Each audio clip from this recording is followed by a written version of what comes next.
CEE, Central Europe Explained, an IDM podcast series powered by Erste Group. Episode 19, Brexit, a mess in the institutional EU framework, the changes and effects on the Central and Southeastern European region, with Danielle Piatkiewicz. Warm welcome to everyone who is listening to the next episode of IDM podcast series CEE, Central Europe Explained. My name is Danielle Martínek and I am Research Associate at IDM, Institute for the Danube Region and Central Europe in Vienna. This time, the central topic revolves around Brexit and its implications on our target region. Brexit, a mess in the institutional EU framework, ? The changes and effects for Central and Eastern Europe is the title of today's episode. I'm very much pleased to welcome Danielle Piatkiewicz, a research fellow at the Brussels office of the Prague-based Institute for European Policy EUROPEUM, where she is focusing on issues around transatlantic and Central and Eastern European security, NATO, and Eastern Partnership. In addition, Danielle is also an independent consultant for the Alliance of Democracies Foundation. Danielle, thank you. Great to have you today. Thank you so much for having me. I already mentioned Brexit is the central topic of our today's discussion. I suppose that everyone is aware of the fact that something called Brexit happened, and maybe at the very beginning, I would just like to ask you to briefly tell us more about what Brexit stands for, what happened during the last couple of years, and where we actually stand now. Absolutely. Happy to do so. So great question to start us off with. I would say the Brexit saga seems to be evolving on the daily basis. So this is great to have kind of a bit of a check-in, especially for the Central and Eastern European region. So since the UK's decision to exit the European Union in 2016, the process has been anything but smooth. After many rounds of bitter negotiations and many deadlines passing, the divorce, if you will, came to an end when the UK finally left in January 2020, but then entered a new trade and political partnership starting just this year, also in January.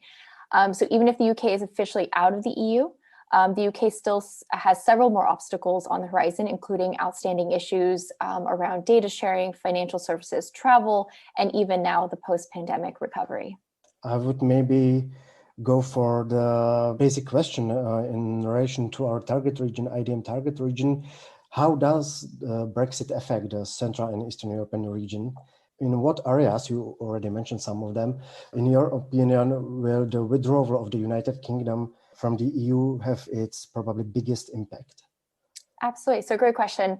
While the impact of Brexit has been primarily viewed through the lens of the EU framework, the UK's exit has and will continue to have implications on specific countries, especially trade and security partners. And this includes countries within Central and Eastern Europe and on multiple levels. So I'm happy to go straight into those levels if you want me to. Sure. Great. So I know you had outlined that you wanted me to kind of go in the political and economic implications, but I would even go further. I would also touch on the security and social impact on the region. But to start off with the political implications, Brexit not only fueled Euroscepticism already rampant in the Central and Eastern European region, but also gave way to more division within the EU as countries like Poland and Hungary have been criticizing EU mandates and alleged meddling in their sovereignty by Brussels. While this is not enough to follow the UK's example of exiting the Union, it has definitely fueled already high tensions and populist rhetoric among countries within Central and Eastern Europe. The exit also created the expected political and power shifts within the EU as many anticipated with the UK's departure. We have seen larger states such as Germany and France taking a stronger role, potentially leaving countries, those in Central and Eastern Europe, on the periphery or outside of large political and economic decisions. However, some experts have actually indicated that Brexit could improve the position of Poland and other countries within the Visegrad Group, as it could have potential leverage and bargaining power of different coalitions of countries, including the possibility of voting or blocking decisions. We've kind of seen this a little bit with the latest Hungary and Poland blocking of the EU COVID budget as well. The economic implications, while more prevalent in the EU itself rather than the EU specific Central and Eastern European regions, the loss of the Union's biggest non-Eurozone member has, of course, left a significant hole in the EU's budget and has raised questions about the EU's future direction, specifically on free trade and enlargement, areas traditionally driven by the UK.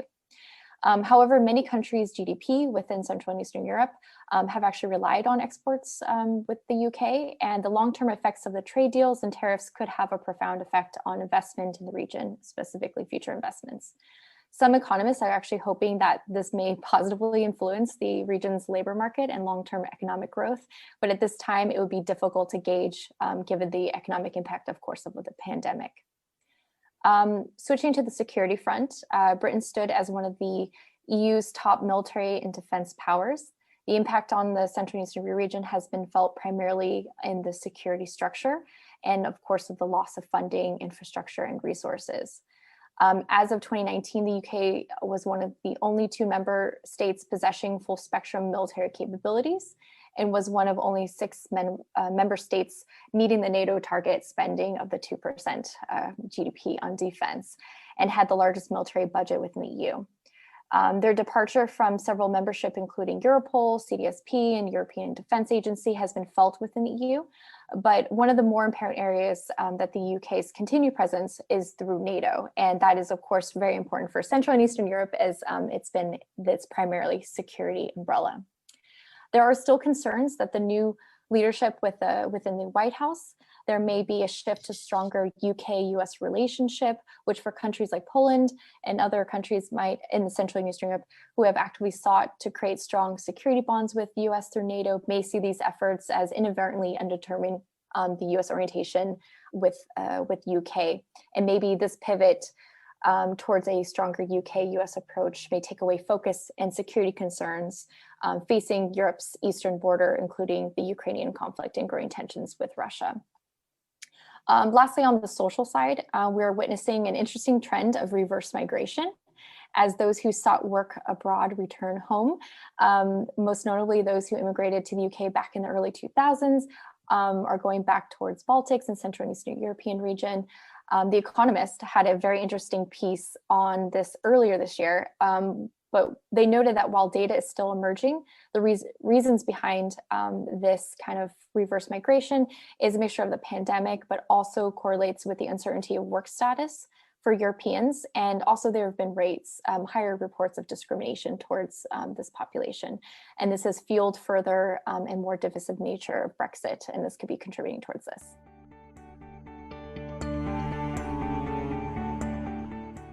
Thank you very much, Danielle. Maybe at the very beginning, I would like to go back to the political effects of the Brexit in our region. You mentioned that the Brexit could actually or will actually improve the situation of countries such as Poland and Hungary. Could you maybe share more light on this issue? Yeah, I mean, that one, it's hard to gauge just because it is still very much a moving target. I would say on the economic terms that kind of the function of the bloc of the Central and Eastern Europe could potentially be a bargaining bloc and bargaining power. So that's something that we've definitely seen kind of already exposed, as I mentioned, with the recovery package. For instance, Hungary and Poland were using it, their position to kind of halt some of this.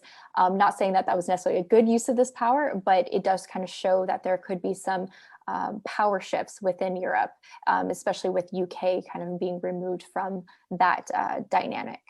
Exactly, and that would be actually my next question. So you spoke about this power shifts on the EU level.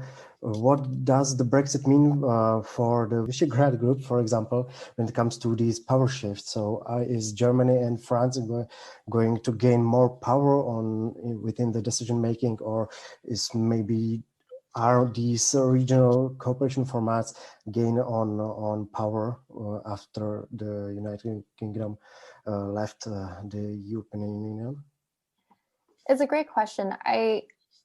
I think what happened, or our speculation, right, when Brexit happened 5 years ago, we thought that this would be very prevalent. And I feel that with kind of the pandemic, there's been a bit of a reshuffling of different countries being able to emerge just because of how they've dealt with the economic implications of the pandemic.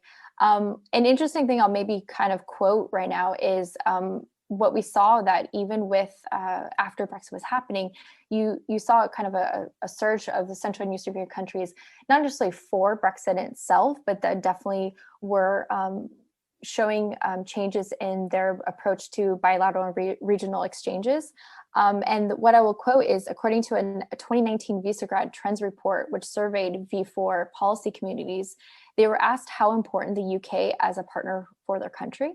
The UK was ranked as the 5 most important partners by the V4, and this is behind Germany, US, France, and Austria. So it was noted that these were dramatically lower compared to a 2017 report in which the UK was considered the top 3 most important partners. So this just highlights that since UK's decision to leave the EU, V4 countries have definitely shifted priorities towards other regions, and I would say closer regions, specifically Germany and France. Thank you. And since you are currently based in Brussels and you are, so to say, in the center of EU affairs, you already touched upon this issue. Can Brexit have implications in our region when it comes to the image of the EU? Can Brexit have a possible domino effect within the EU? Great question about the domino effect. I would say in the early months of Brexit, I would have said yes. I think a lot of us were really worried about some of these kind of, the tide turning in most other countries. But now that we're 5 years on and very little to show with these negotiations, I would say that Central and Eastern Europe are not in direct path of this. But I think what is worth cautioning is that it does feed into the Euroscepticism and anti-EU rhetoric, which does have correlation with the rise of populism and rule of law in the region. And Poland and Hungary, I'm just not pointing them out specifically, but they do have an ongoing fight with the EU. And this can actually lead to further alienation and can threaten EU integration, but not necessarily to the extent of Brexit. But to your question on the consequences of Brexit to EU integration at a larger scale, I touched upon this with the various levels, but in the short-term consequences, there definitely have already emerged in the last 5 years to seeing a little bit more of an emboldened regional approach to challenges that the EU processes have mentioned. And this goes reference to the blocking of the COVID recovery aid that I think just shows deeper fractions with the EU that have been just more exposed post-Brexit. Not to speak just about the EU member states, I would like to ask you, when we speak about the image of the EU and about Brexit in general, what are going to be the implications for non-EU member states, be it in Eastern Europe or in Southeastern Europe, when it comes to EU enlargement? Is it going to have negative implications on this process? I think it depends primarily on what kind of relationship these countries would want. I think the UK has shown what a partner maybe shouldn't do within the EU. You can look at Switzerland and Turkey as examples of the different approaches that non-EU member states have taken with partnerships with the EU. So I think while the UK is still determining which direction they want to go, for other countries who might be, questioning this partnership in the future or membership in the future, it would be worth noting that EU still serves as such a large, economic bloc, trading bloc that and security structure, especially with the help of the United States and other regional partners that. Playing nice, I think, and having civil negotiations is well worth it.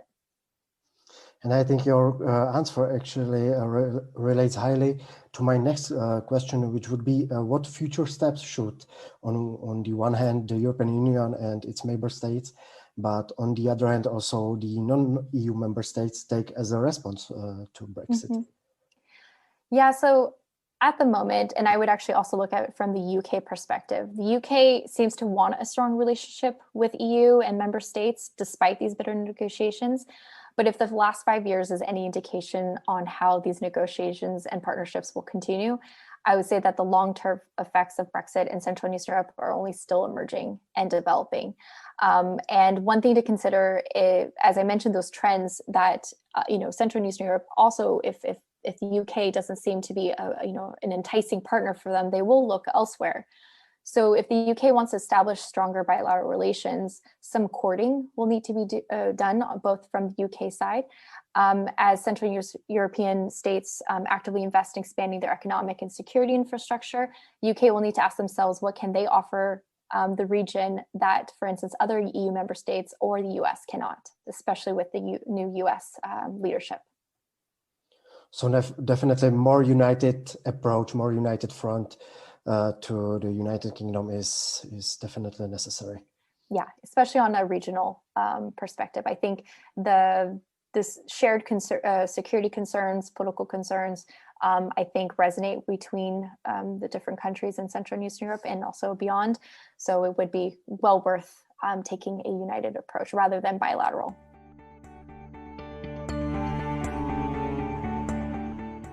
To conclude, we are still seeing how Britain's priorities will continue to develop. But until then, EU member states and countries within Central and Eastern Europe can at least be proactive and engage with the UK as a partner while balancing and maintaining their own policy objectives. Thank you very much, Danielle, for our today's highly interesting discussion. I think you would agree if I say that Brexit as a whole issue represents a subject that it would be necessary to spend hours discussing. The specific sides and perspectives of the whole process. Unfortunately, our time today is limited. I would like to thank you that you took your time and that you enriched our podcast series with your knowledge and expertise. Many thanks. Thank you so much for having me. And many thanks also to our listeners. This was IDM Podcast Series CEE, Central Europe Explained, powered by Erste Group. Take care and until next time. IDM Podcast. Institut für den Donauraum und Mitteleuropa. Institute for the Danube Region and Central Europe. European Perspectives. Regional Actions. Cooperation and expertise since 1953.